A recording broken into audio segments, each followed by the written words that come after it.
আসসালামু আলাইকুম। বর্তমানে পশ্চিমাদের যে বুদ্ধি, সেই বুদ্ধিকেই কাজে লাগাচ্ছে ইরান। কারণ অনেক সময় অনেক দেশকে সোজা করতে বা তাদেরকে লাইনে আনতে অনেক সময় এই পশ্চিমারা অন্য দেশের মাধ্যমে হুমকি দেয় এবং পিছন থেকে তারা কলকাঠি নাড়ায়। এরকমই একটি কাজ ইরানের পক্সা যোদ্ধাদের দিয়ে করতেছে। কারণ অনেক সময় ইরান মাঠে থাকতে পারে না বা তারা সরাসরি যুদ্ধ করতে হয়, অনেক সময় তাদের দেশের উপরে হয়তো একটা প্রভাব পড়বে। কারণ তাদের বি টিম আছে, যেটা লেবানন, গাজায় এবং ইয়ামেনও তাদের বি টিম আছে।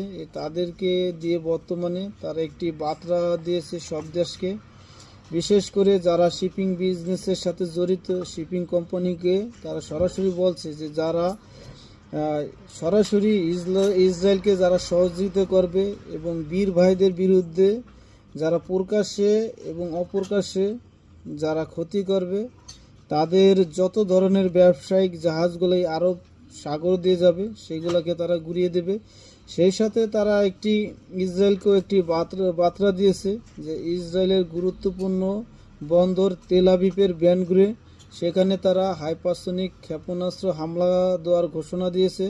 সেই সাথে যারা এই আরব সাগর দিয়ে যারা ব্যবসা বাণিজ্য করে তাদেরকে আরেকটি কথা বলে যে 5ই আগস্ট লর্ড বন্দরকে যেভাবে গুড়িয়ে দেওয়া হয়েছে সেভাবে প্রত্যেকটি জাহাজকে গুড়িয়ে দেওয়া হবে।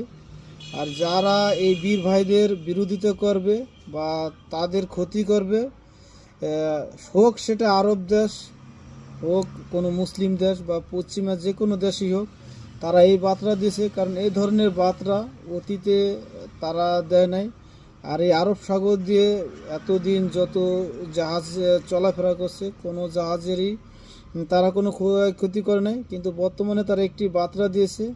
আর আমরা হয়তো অনেকেই জানি না যে বর্তমানে আলাস্কা মসজিদ ইসরায়েলিদের নিয়ন্ত্রণে, এমনকি গাজা দখল করার জন্য তারা অনেক পায়তারা করতেছে। আর আমাদের আরব দেশগুলা হয়তো তাদের কাজ নিন্দা পর্যন্ত, কিন্তু এই দেশকে রক্ষা করার জন্য তারা বড় কোনো ধরনের পদক্ষেপ